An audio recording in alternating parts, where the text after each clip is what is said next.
Ora, bom dia a todos, mais uma viagem e vou aproveitar este tempo para vos falar mais um bocadinho. E desta vez sobre energia solar, mais concretamente energia solar fotovoltaica. Pôr o sol a trabalhar para nós, que é sempre uma boa ideia, mas como é que isso se faz e que restrições é que tem? Vamos falar de sistemas para uma casa, também podia ser para uma fábrica, uma quinta. O que eu quero dizer é que não são sistemas pequeninos, não são aqueles de levar debaixo do braço ou pôr num carro ou numa autocaravana. Vamos falar de sistemas grandes, fixos, para uma casa. Podem não ser assim tão grandes, mas o que interessa é que é para uma casa.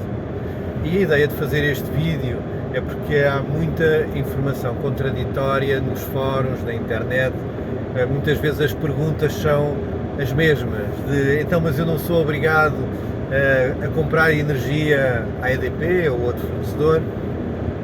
Uns até afirmam que não é possível não ter energia, ou outros dizem que se eu tiver painéis sou obrigado a vender a energia. Essas coisas no passado já tiveram alguma, enfim, não era inteiramente verdade, mas havia algumas obrigações e agora é totalmente diferente. Portanto, para quem quiser continuar a acompanhar o vídeo, vai ficar aqui a saber que não é obrigatório comprar energia, não é obrigatório vender energia, pode fazer o que se quiser com a energia, isso é possível, perfeitamente legal, eu vou explicar o como e o porquê. No entanto, porque é que eu tenho alguma autoridade para falar disso? A minha vida nos últimos 10 anos, pelo menos, tem sido dedicada à energia solar fotovoltaica. Portanto, eu tenho uma empresa de energia solar, que se chama CCBS Energia. Opera principalmente na zona de Lisboa e num raio de 60 a 70 km de Lisboa, mas também algumas instalações em Tomar, uma vez que a sede até é em Tomar, embora não tenha grande atividade lá. O negócio centra-se aqui em Lisboa, margem sul, basicamente. Portanto, começando, há uns anos as leis foram sendo mudadas e para bem, porque passou a estar na lei todos os tipos de sistemas possíveis. E os tipos de sistemas são os que têm ligação à rede, portanto, vulgarmente aquela casa que é abastecida pela rede elétrica, não interessa a quem comprou energia, o que interessa é que tem essa energia. E, portanto, quando nós instalamos um sistema fotovoltaico, seja com baterias ou sem baterias, ele está ligado à rede. Quer dizer que há um registro na DGEG que vai dizer exatamente o que é que nós lá instalamos e o que é suposto acontecer. Tem o esquema elétrico, tem uma declaração de um técnico responsável, é um documento que é feito online, é um registro, portanto, e que os serviços passam a saber o que é que aquela casa tem de fotovoltaico. E isto vai levar aqui a alguns limites, porque eu não posso ter um sistema maior do que a potência que tenho contratada, por exemplo. Faz sentido, porque se a rede me fornece uma determinada quantidade de energia em termos de potência instantânea, então eu também não posso devolver uma quantidade superior, mesmo que quisesse, senão o disjuntor saltava fora, como se costuma dizer. Mas, portanto, isto só para dizer que aqueles que são ligados à rede é tranquilo, não tem problema nenhum. E aqueles que não têm contador da EDP ou de qualquer comercializador, ou não querem ter, porque uma das grandes perguntas era se eu tiver uma casa sou obrigado a ter energia da rede, sou obrigado a comprar, mas eu não queria comprar, eu queria ter o meu painel, a minha bateria. Está perfeitamente tipificado na lei, chamam-se sistemas em ilha, também conhecidos como os sistemas isolados, em que não estão ligados à rede. E não quer dizer que a rede não exista, a rede pode existir, eu é que posso não querer utilizá-la. Portanto, é possível ter um sistema fotovoltaico perfeitamente a funcionar, da dimensão que se quiser, sem estar ligado à rede, por opção, porque no sítio onde não houver rede, nem que eu quisesse já não havia, mas eu posso ter um sítio onde há rede e mando desligar o contador, olha, não quero mais, eles retiram, desligam tudo e ponto final. Em todo o caso, no portal da DGEG, onde se fazem os registros destes sistemas de autoconsumo, da chamada UPAC, Unidade de Produção de Autoconsumo, onde se faz a tal mera comunicação prévia, ou seja, pede-se uma autorização e a autorização é concedida imediatamente, não tem nenhuma taxa a pagar, isto até potências de 30 kW, portanto 30.000 watts. Quem quiser ter um sistema também até 30.000 watts não tem nenhuma taxa a pagar, não tem nenhuma inspeção, faz e tem que registar. Tem que fazer essa comunicação e tem que fazer o registro, só isso. Quem faz o registro, só para saberem, não é o cliente final, ele não tem essa capacidade. Quem faz o registro é a empresa instaladora, porque tem que haver um técnico certificado que se responsabilize, tem que haver um desenho do esquema elétrico, tem que haver uma série de coisas que o cliente não tem capacidade para fazer. Embora o que fazemos é, esse registro é feito efetivamente por nós, mas em nome do cliente, com o e-mail do cliente. Portanto, o registro é do cliente, a instalação é do cliente, mas quem tecnicamente, moralmente a deve fazer é quem instala, porque é esse que está na posse de todos os documentos e conhece como é que aquilo se faz. Não tinha muito sentido dizer, olha, estão aqui os documentos todos, agora você vá lá ao site e registre a ver se consegue, e se correr mal depois diga. Quer dizer, para nós fazemos aquilo. E mesmo para nós, às vezes não é fácil, muitas vezes a plataforma tem problemas, está em baixo, enfim. Pronto, mas isto para dizer que é possível ter um sistema fotovoltaico sem estar ligado à rede. Não tem problema nenhum. Até 30 kW. Para cima de 30 kW, quer esteja ligado à rede, quer não esteja, também é possível, até aos 250 kW, simplesmente tem uma taxa a pagar e tem uma inspeção, mesmo desligado à rede, em teoria é assim. E se estiver ligado à rede tem mesmo de ter, porque aquilo está lá ligado. Mas o que é que me interessa mais para aqueles que eu penso que me estão a ouvir? Pronto, 30 kW é imenso, deixem lá.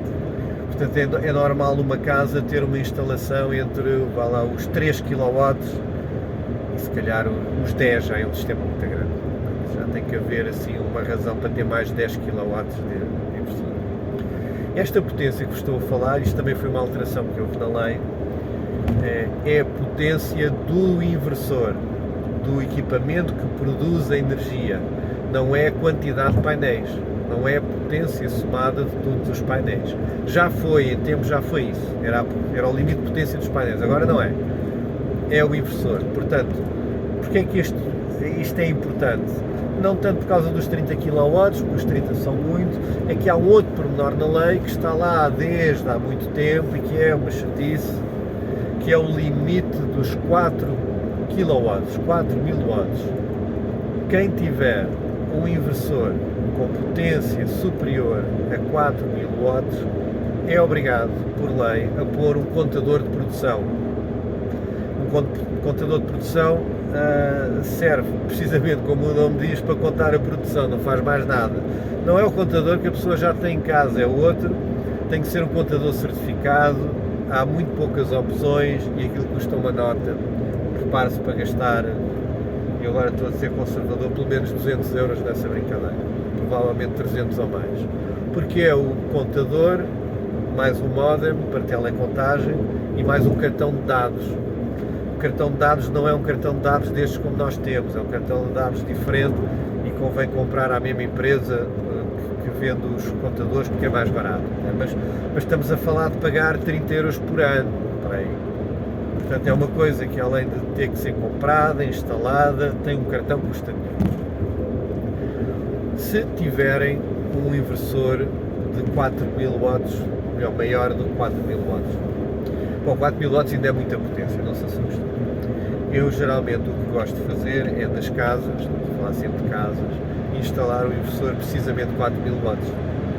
Eu trabalho, não direi exclusivamente, nada é exclusivo, mas maioritariamente com equipamento de uma marca muito conceituada que é a Victron Energy. São os inversores azuis, muito flexíveis, também muito complexos de instalar e de configurar, mas que aquilo permite soluções muito mais avançadas para mim. Portanto, depois também uso outras marcas, como por exemplo Solax, Solis, são equipamentos mais simples, mas a Victron dá-me aqui uma flexibilidade que eu gosto bastante. E tem um inversor de 4.000 watts, precisamente. Portanto, é aí que normalmente que eu faço. A Victron traz-me também uma outra vantagem. Agora, se o limite de potência para efeito de ter que instalar o contador de produção e obviamente estar dentro da lei, é a potência do inversor. Ora, na Victron os painéis não são ligados ao inversor. A maior parte dos inversores, chamados inversores híbridos, enfim, dou-lhe vários nomes, os painéis ligam ao inversor, o inversor liga à rede, se houver baterias, as baterias ligam ao inversor e pronto, e aquilo é tudo uma caixa, está tudo junto. Na Victron não é assim, o inversor liga à rede, liga às baterias, mas não liga aos painéis. Os painéis são ligados, entre outras formas, com o regulador de carga em separado. Portanto, eu até podia ter 20 mil watts de painéis com 4 mil watts de inversor, por exemplo. Então não há uma relação direta entre a potência do inversor e a potência dos painéis. Enquanto normalmente nos inversores híbridos, se o inversor for de 4 mil watts, eventualmente eu posso ter 5 mil ou 6 mil watts de painéis, lá existe uma folga, mas na Victron eu é que escolho essa folga, porque uma coisa não tem nada a ver. Também não faz muito sentido ter 20 mil watts de painéis com 4 mil watts de inversor, mas é só um exemplo. Mas podemos ter 8 mil, por exemplo. E isso no inverno pode ser importante, ou em determinadas circunstâncias, em climas muito maus. Portanto, o que quero que fiquem a saber é que é possível fazer instalações de todos os tamanhos. A lei permite estar ligada à rede ou não estar ligada à rede. É possível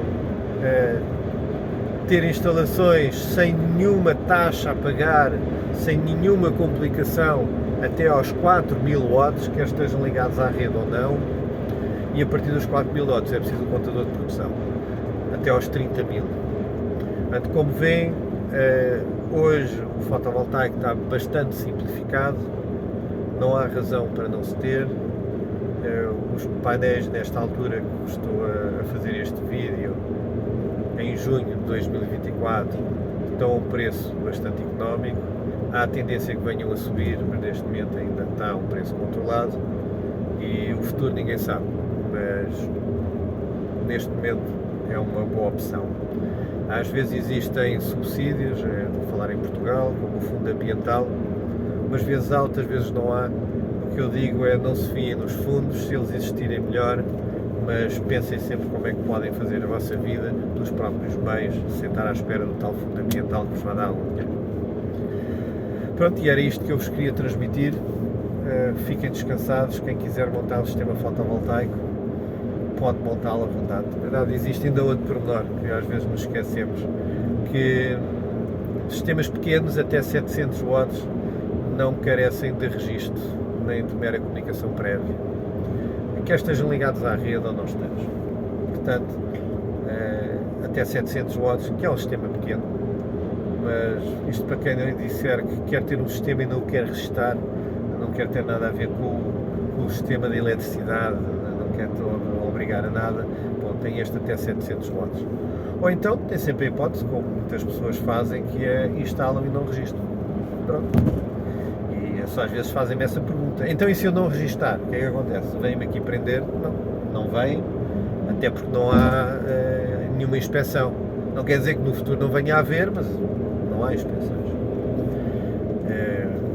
Há, no entanto, alguns contras. Eu, como entidade instaladora, tenho que registar.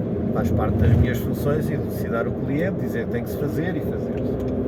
Mas, em última instância, a responsabilidade é do cliente, porque o registro é em nome dele. Se o cliente não quiser que eu registre e me puser por escrito, eu não registro. Pronto. Eu deixo-lhe a documentação na mesma, mas se ele não quiser registrar, é com ele. Eu não mando na casa do cliente. O meu lado fica feito. Ele tem que me escrever a dizer que não quis ou a dizer que ele vai fazer. É igual. Mas há um problema que se não registarem. Isto também é um grande engano que se fala nas redes sociais, ou não se fala, muitas vezes não se fala, e o que eu vejo é que as pessoas dizem, mas eu não registro, aqui em casa ninguém entra e eu não quero dar nada a ninguém, eles não têm que saber o que é que eu tenho aqui. Pois, mas há um contra. é que se for um sistema isolado, ou seja, que não esteja ligado à rede, paciência, a energia não tem por onde ir, portanto. Agora, quando há uma ligação à rede elétrica, a energia que existir em excesso, em princípio vai para a rede, a não ser que a pessoa tenha um sistema que impeça que isso aconteça. Mas a energia, vamos pensar que, de modo geral, o que acontece é que o excesso é injetado na rede. Até porque o ser injetado na rede permite-nos recuperar alguma dessa energia. Há o chamado net metering, que é uma contabilização de energia a cada 15 minutos. Portanto, o que o contador nos vai taxar, vai-nos cobrar, é o balanço energético a cada 15 minutos. Quer dizer que durante 15 minutos pode ter havido um momento em que eu comprei muita energia, mas depois esse consumo desapareceu e eu ainda consigo devolver alguma energia à rede durante esse prazo de 15 minutos e, portanto, quando ele fecha o período de 15 minutos, ele diz quanta energia que foi comprada nestes 15 minutos. Ora, voltei aqui num pequeno intervalo. Então estava eu a falar do net metering, aquela contagem a cada 15 minutos. Para que isso funcione, é preciso que a energia esteja a ser injetada na rede. Mas há aqui um outro senão, é que aquele registro que eu falei na DGEG, que é obrigatório por lei, deve mesmo ser feito. Porque embora os contadores modernos, aqueles que já são digitais, bidirecionais, alguns têm telecontagem, essas coisas todas, embora estejam aptos a contar a energia nos dois sentidos, não quer dizer que essa função esteja ativada. Ou seja, se não for feito o registro na DGEG, não há nenhuma garantia de que a energia que está a ser injetada na rede esteja a ser contabilizada mesmo como energia que vai para a rede. Há muitos casos em que acontece é que ela é contabilizada como energia consumida. Portanto, estar a enviar energia para a rede ou estar a consumi-la é igual. Isto causa, obviamente, um problema muito grande, especialmente naquelas casas em que durante o dia há pouco consumo, então há muita injeção na rede. E, portanto, depois de montar o sistema fotovoltaico, olha-se para a fatura da luz e diz isto está igual, ou está pior, porque agora durante o dia é como se tivesse lá um aquecedor ligado. Está sempre a consumir. Não é verdade, está sempre a injetar na rede, mas se o contador não estiver a fazer esta contagem correta, se não estiver a separar o que é que vai para a rede e do que volta, pois, então a conta da luz não vai baixar. Daí, não há razão para não se fazer o registro na DGEG e é uma obrigação da entidade que instala. O cliente fica satisfeito, fica tranquilo de que aquilo vai funcionar o melhor possível. Pronto, é o que é. É o que é. Portanto, não é só uma questão de eles quererem ficar com os nossos dados e tudo, não é assim. É porque esse registro tem que ser feito. Por outro lado, e uma vez que é uma implicação da lei, quer dizer, tem que se fazer, ele também faz falta noutra circunstância. Já não digo que se for o subsídio do fundo ambiental ou esse, pronto, a instalação tem que estar registada, mas imaginem que querem vender o excesso de energia à rede. Porque a verdade é que hoje em dia é muito fácil vender o excesso de energia. Há inúmeras entidades que compram essa energia. Portanto, é possível uma casa estar a ser abastecida por um determinado comercializador, mas vender o excesso de energia ao outro. Portanto, não tem que ser a mesma entidade. Existem vários no mercado, basta procurá-los. Nesse caso, o que eu recomendo é fazerem o contrato indexado, ou seja, aquele cujo valor, o preço do quilowatt, neste caso vendido, está indexado ao mercado internacional.